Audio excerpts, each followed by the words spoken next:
So I asked you about the raccoons. Same question with the alligators. How do you keep them from eating you? They're small, but They're not going to eventually, be small honestly, forever.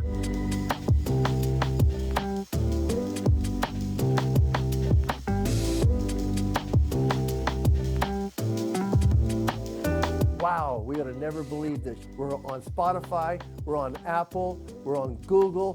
Go out there and listen to us. So we're excited about it. We're glad you're excited about it too. Lunch break. I'm here with two of my favorite people in the world. Mike, so glad you're here. Of course. You're making an appearance quite regularly now. I don't know. I haven't been traveling as much, but it's a lull. It'll pick back up very soon. Watch. We have so much that we have to bring you guys up on.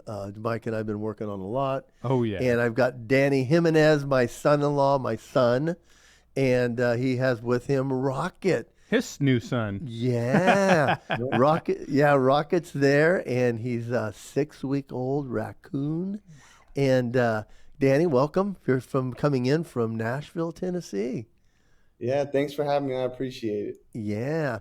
Danny is an engineer by trade, and he daylights and night times as a Zoologist? a zoologist, animal enthusiast. So, hey, we're just letting the audience know that we're bringing a new show to 511 Media Group. Oh, yeah. Yeah. And Danny has been part of our cast and talent here at 511 Media Group for going on probably a couple of years, haven't you, Danny? Yeah. Yeah. Yeah. And so he's married to my beautiful daughter, Tessa Jimenez, and she works for the Daily Wire, so we always give them a shout out. Great job what they do over there, and Tessa's a huge part of that. But Danny, give us an idea of your love for animals. I mean, ever since I've known you, you have a love for animals, and I went through your inventory list today, and I got to say, sometimes it shocks and scares my wife a little bit, but she trusts you. Yeah, well, I mean, ever since I could ever remember, I mean, I was catching snakes, frogs, lizards, you name it. And that's kind of where my love grew. Had to shout out my dad because he would bring those things home, and it was normal. I was never afraid of them, and I embraced them. I mean, I remember I used to take baths with my 6-foot iguana, and he used to whip me in the bath, That's and I funny. loved it. I would say, Mom, I need to take my iguana to go take a bath. So And Danny, it's always been there. hey, tell them about your bachelor party and your shorts that he was attacked by a lion. What? Yeah. So on my We'll put bachelor that video party, in. everybody knows me. So most people get drunk and they end up in a stupor. But me, I really just wanted to go see some animals. So my dad knows me and took me to a nice wildlife refuge place, and you actually got to be hands on with some exotic cats of the likes of jaguars and tigers. So we were in a room with 2 tigers, and I was playing with one tiger, and then another tiger jumped on my back. And they were 6 months old, but they were I'd say about 50, 60 pounds. And they're pretty strong.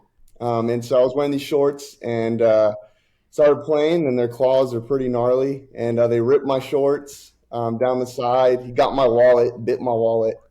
And so those are my lucky shorts now. And so I wear those on lucky occasions. So yeah, gotta love it. I love it. When we before Danny and Tessa were married, we all went on a family vacation to Costa Rica, and I did promise his dad that I'd try to bring him back in one piece, but little did I know how much Danny wasn't cooperating with me. So we ended up, and of course the wildlife was plentiful, right, Danny? The Yep. howler monkeys, the iguanas, and the saltwater crocodiles, the turtles, and so there was a little place that we went that the sign, obviously in English, says "Do not wade in the water," and it had a picture of a crocodile. So right when I saw that sign, I looked over, and guess where my son is? In the water. In the water, waist deep. And I said, Daddy, get out of there because your dad You're expects going to die. your dad expects you to come home without holes in you. Lunatic. But I did find out on that trip how much Danny loved Jesus and how much he loved animals. And how much he loved your daughter. Yeah, and how much he loved Tessa. Yeah. Yeah, so it was fun. So keep going about your love, because I do know that your dad shares that love with you, and he was in a position to be able to find some of the snakes and things too. And you were around, you were around some of the breeds of snakes when you were young. Yeah, yeah. It was always a good day when my dad came home with the 5-gallon bucket. Let me tell you, I knew something was in that 5-gallon bucket, and it was always a great day. The reason why he would take them was because, again, this part of the reason why I do what I do is because people are afraid of snakes. And so, it's either, my dad's name's Jaime, and either Jaime takes it home or we're going to kill it kind of thing. And that's the sad reality of how it is. And so my dad would take it home and it would become my pet, and I would keep them for a very long time. And usually we would release them back at his work because snakes, they kind of tend to stay in a range. But I got to play with those snakes for a little while, and it was a great time. And got to see some really cool snakes. And like I said, always grew up with them. Lizards, snakes, the whole shebang. Plus my pets, so it was always great. You do. As we continue on, I was going down the inventory list today of the animals that you had text my wife. I think Danny likes to scare my wife. I really do. I told her, because she said, "Hey, some of the snakes can't be around our grandchildren," and Danny, of course, laughs. But so 2 cats, Simba and Nala. Tell us about Simba and Nala. So Simba and Nala are Bengal cats, and Simba was our first addition to the fam. And he's an exotic looking cat. He has nice rosettes all over his body, and he's that kind of a nice deep orange, contrasting well. And then Nala is very beautiful as well. And she's a snow Bengal, so she's white and gray, and man, she's beautiful, and she has some very nice eyes. But those are exotic cats. Pets, of course, but they're not your regular house cat. They're very loving and very fond of attention, but they're in the lineage of Asian leopard cats. So, yeah. So Danny, tell us a little bit about Simba. Simba came to our house in Christmas about 2 years ago or 3. 2 years ago. Yeah, he surprised my daughter and brought Simba home as a little tiny kitten, and. And Danny said a few weeks ago or months ago, Simba broke his leg. He sure did. Oh, that's Let me right. tell you. Yeah. Yep. He did. And that kind of comes with the territory, A lot of cats get into mischief. It just seems this cat gets into the most mischief. He's very, very intelligent, opens cupboards, turns on lights, turns on faucets. I mean, you name it. Yeah, he was meowing, wanted to go in the garage. And so we go, okay, there's nothing scary in the garage. So we let him go in the garage, and, he was doing something he shouldn't have, and something smashed on his leg and crushed his leg, broke it clean. And then $6,000 later, it's fixed. Jeez. So, Yeah, they're not cheap. They're No, not cheap. They're not. Don't they have pet insurance for stuff like that? I think Danny's going to Yeah, have if you have pet insurance. Yeah. Okay. If you have it, yes. Danny had a new credit card. Okay. New credit card, pet insurance. Yeah. So there again, he's got 2 amazing cats. And then tell us about your new dog. Yeah, my honey girl. She's a golden doodle, and she's a sweetheart. She's so loving. She just wants to play all day. And so, yeah, she's one of the more normal pets I have, but she's amazing, and I love her to death. And then the new addition, one raccoon, Rocket. There he He's is. asleep right now. He's not dead, I promise. He's very much asleep. Oh, look at his little hands. Right. There again, Danny, those of us who know, you knew that there was a raccoon coming in the picture. Oh, that's funny. And I Yeah, know it's been a long time coming. it It's been a is. long time So, coming. so I want to ask some questions about the raccoon. Okay, Is I'll that- say, there you go. You jump in. Go for it. So how were you able to buy a raccoon? Is there like breeders for raccoons, or how does that work? There sure is. Believe it or not, there's a breeder for pretty much anything you can think of. Okay. Now, whether or not you can have it in your state, now that's a whole different story. But I got this guy from a good, actual very reputable breeder out of Indiana. Okay. And he's been in the game for 30 plus years. Of course, USDA licensed and permitted. And so I have to go ahead and get my permit, my captive wildlife permit and my importation permit to be able to bring my sweet baby home, Okay. which I did in Fish and Wildlife, Tennessee. And so obviously I know what I'm doing and did everything I was supposed to do correctly, abiding by the law.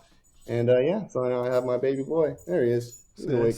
So one of my biggest questions is I've heard that raccoons, when they get older, they can be very vicious and dangerous and all that stuff. Like, how are you going to deal with that? So, really, be honest with you, most interactions people have are with wild raccoons. Uh-huh. And of course, the wild is no joke, and they have to be mean, and they can't trust everybody. So, yeah, they can be very defensive and do what they have to do to survive. But for the most part, captive bred raccoons, kept right, in a loving family, under the right conditions and proper husbandry, they make fantastic, loving animals for the whole family. And I mean, just a couple days already having this guy, and he's absolutely amazing, and he's loving on my dog already. And I mean, he's amazing. My wife's fallen in love with him. She wasn't totally on board the whole time, but I think now she's in love. She is. And I know Tessa doesn't want to pop her head in because she's not feeling 100%. But she was. So, Danny, when you and Tessa met, how did you break to her that you had animals and you had reptiles? And because honestly, I mean, when I raised my girls, and you know this, Danny, when a bug would fly in the house, they would freak out and they would run to every corner of the house swinging. It'd be nothing but hair. It was a fly or a bee or a wasp. It didn't matter. You knew that. Yeah, fun fact, they still do that. Fun fact, they still do that. She's not too fond of insects or flying bugs or spiders. They're not fond of those just yet. But it was gradual. Everything was gradual. You can't just full on just throw an anaconda at her. But it was very gradual. And actually, our first out of town trip that we took was to pick up a 5-foot monitor lizard. Like you have on your hat, right? What was that? Is that a monitor you have on your hat? No, this is a Gila monster. Show But you yeah, that was one of our first trips we took as a couple. And we went to go pick it up with my parents in this truck because it was a big lizard. And so she was there for that. She got to witness that. And I think at that moment, she knew what she was getting herself into. And then we eased her in, and this. I got her a gecko named Kiwi. Oh, Kiwi, yeah. Kiwi lived at my house for a lot of years. She might still be there, to be honest. She got out of the cage. I'm guilty of that. And she's probably somewhere eating a bunch of bugs. Eating a bunch of bugs, yeah. She's very small. She's very cute and very petite. But yeah, I got Tessa a gecko, and obviously she's always been around my animals. And she swears my lizard, one of them, her name's Pika. She's a big red Argentine tegu, and Tessa swears that Pika is jealous of Tessa and gives her the stink eye. Yeah. But I think she learned that these reptiles and other animals, of course, that they have true personalities, that they're not just slithering and slimy beings, but they actually, they have personalities and they're unique in their own way. I've seen that because there again, my brother and I used to go out and catch lizards and stuff. So did you. I mean, boys, Yeah. that's what boys do. But I never had an appreciation like I do now since Danny's been part of the family. I like that. So, Danny, you're planning on having a zoo, or like what's the plan with all this? Yeah, that's the end goal. Ever since I was a little kid, I've always wanted a zoo. And then you get a little older and you realize, oh, that's a lot of money. These animals, they're not cheap. And enclosures are not cheap. And Food's not zoos cheap. aren't generally for-profit businesses either. Exactly. Usually they're run by the state or the city. Yeah. And so I give it up to those private guys because they have a real love for animals, and that's their life. And so from a young age, I knew I had to make money somehow. Guilty as charged. That's kind of why I'm in. I became an engineer. I was like, hey, heard engineers make money. Let's do it. Plus you're very I do have love for mathematics and wisdom and learning, but really it's for the animals. To be honest with you. Oh, that's awesome. Well, there again, I love Danny because he's a brain. He really is. He is. He and I share the love for math, but he's taken it to a new level, a sick level, actually. Yeah. I see. What was the trigonometry you went up to? Oh man, I went to calculus 3 and differential equations. It wasn't fun. It wasn't fun. Yeah, and Danny was accepted. Actually, got a recommendation from Kevin McCarthy to go into the military academy. That's right. And remember that. Yeah, and so Danny's very accomplished, very successful football player.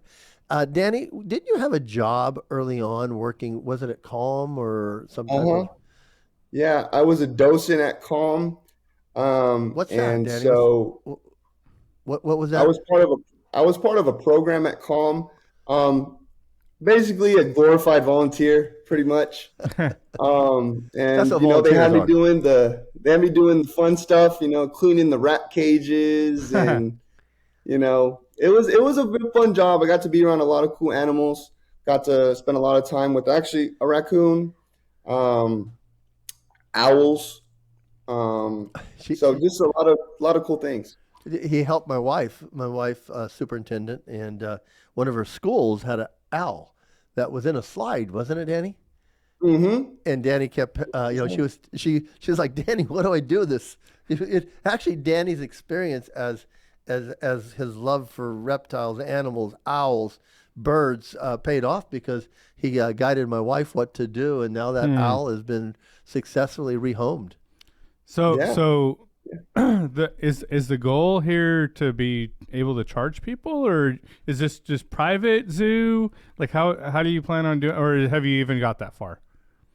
Well, I guess you can't really have a zoo without charging some sort of fee.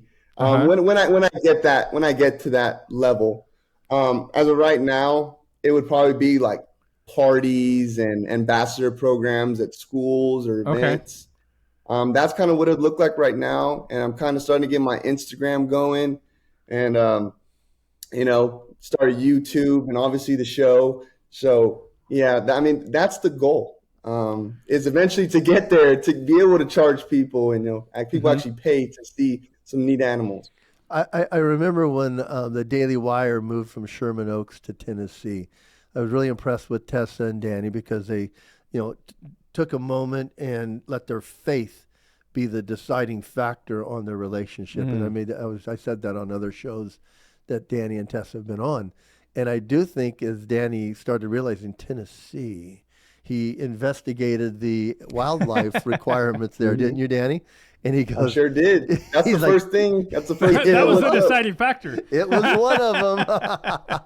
And the fact that my daughter had a great job with the Daily Wire, but there again, I was impressed that Danny and Tessa used their faith to make a determining factor, and then Danny used their love, and he found out and researched and found out that he could have quite a few of the exotics that he wants to take in Tennessee, where California was a little more restrictive. Yeah.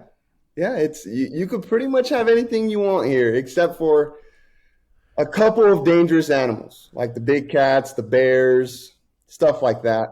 Okay. But you can have almost pretty much anything else. Oh, that's cool. That's cool. Well, the bears and the cats are there. They just can't be in your cages, right?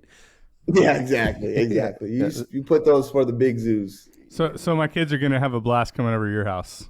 Oh yeah, they're gonna have a blast. Yeah. Oh yeah. So Danny, can you talk about your gators? Yeah. So I have two He does, I Dan. have two American alligators. He does. You didn't And they know were this? No. Speaking of dangerous animals that might eat you, And Mike's like, oh, my kids aren't coming over to Danny Tessa's house. They're babies. And they were actually part of a rescue program from a guy that I knew out of a different state. And yeah, so now they're here with me, and they're eating well, doing well, and yeah, they're getting bigger, but they're still babies. They're not too big. So I asked you about the raccoons. Same question with the alligators. How do you keep them from eating you? They're small, but They're not eventually, gonna be small honestly, forever. alligators are very lazy. They're very lazy. You feed them, they don't eat much. Really don't eat much. Huh. They're able to store fat really well and be able to keep all the chunks in. That's why you see big fat alligators. It's not that they eat a ton, but they're just able to keep the weight on them. Hey, Danny, before we go into your show, talk about the other animals you have, because you have snakes, tortoises, you have a frog, you have turtles, and tell us what else is in the inventory.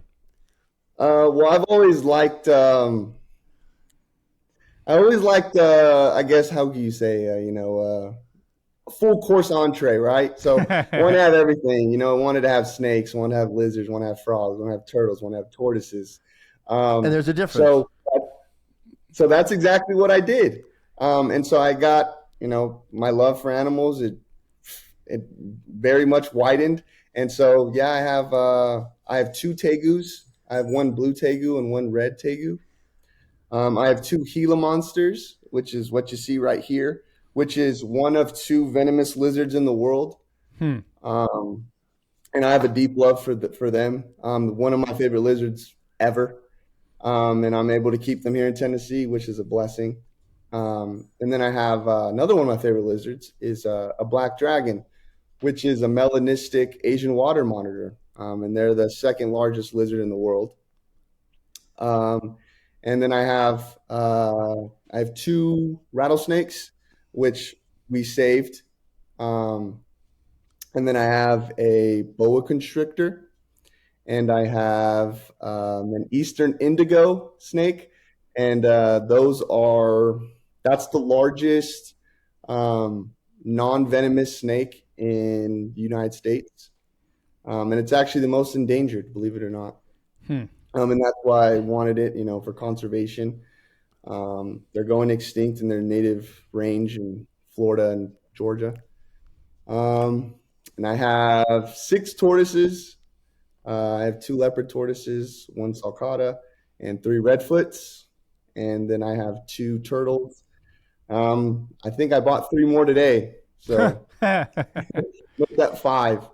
Wow. And I have some diamondback terrapins, which are, again, another important species to America. And then just your typical yellow belly sliders, turtles that you see everywhere, pretty much. Any lake, any river, any stream. And then it's hard to keep track. I have more, but I have 2 rock iguanas that I love dearly. And then I have a giant African bullfrog. So what's next on the menu? So next would be, I want to get this guy, another friend. And so not a raccoon, but if you guys ever heard of it, it's called the coatimundi. Yeah. My kids love those. Yeah, it's a coatimundi. It's a raccoon cousin. They used to be in America, United States. But due to habitat loss, they're not here any longer. But if you go to Mexico, there are a lot of resorts in Mexico. They're kind of just like raccoons. They're foragers, they're omnivores, and they'll kind of scavenge for trash any leftover food. But yeah, they're all throughout. That's their nickname, South right? Trash America, Panda. Central America, Mexico. So Danny, tell us about your show in the last 6 minutes that we have, because it's Danny's Wildlife Watch.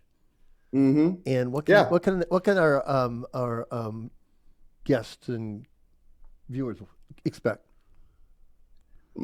My whole goal is to share my love of animals, and you know that. And I want to share it in knowledge, cool, fun facts about animals, and keep you guys entertained, but also on the other side, right? Of why does this matter, and why does my love of animals matter? And it's because it's ingrained in the Lord Jesus Christ. And you don't see very many people, especially in this world, in this animal world, advocating for Jesus.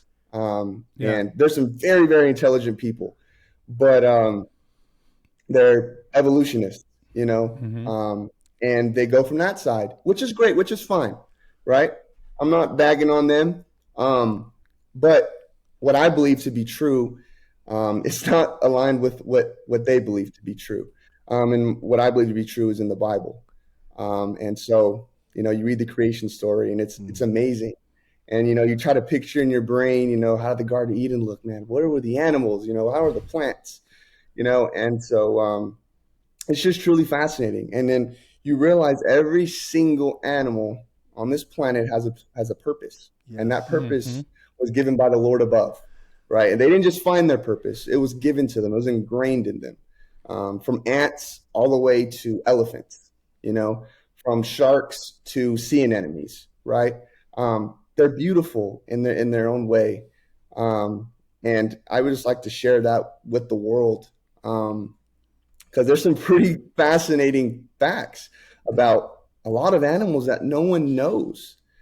And it's just really bizarre and really cool and kind of gross sometimes, but I mean, it's awesome.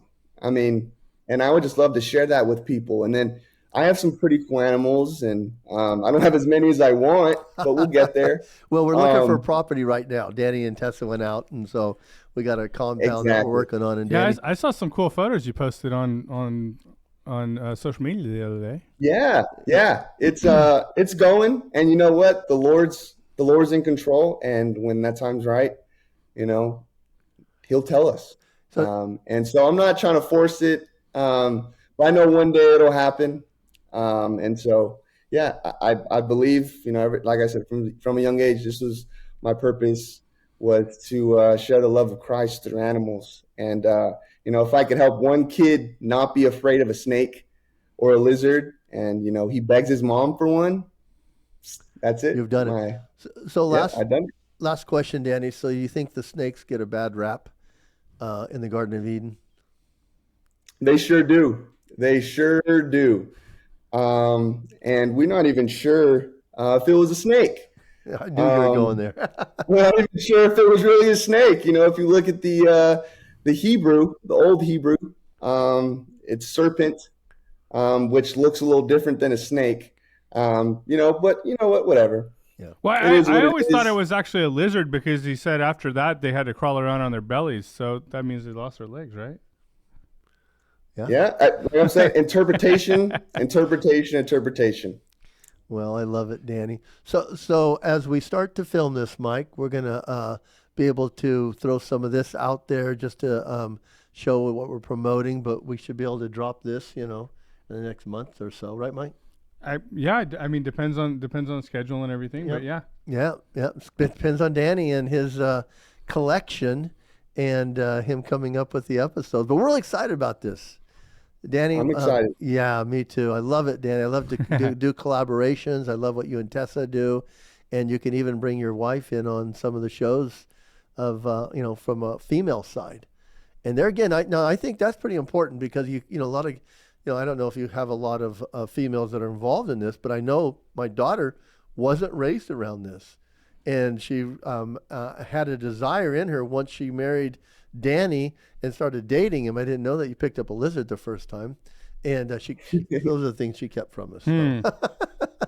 But we knew that Danny had a love for this, and of course we're always going to support that. But then my daughter found a love for it, That's cool. And you can't get more of a a girl or a woman than my daughter Tessa, and she loves these animals. I mean, she was so proud of Rocket when they were bringing Rocket home. Yeah. Yeah. And oh my And gosh, look, I want to elaborate on that just for 1 second. It is important. I'm so thankful for my wife that she's so supportive of me.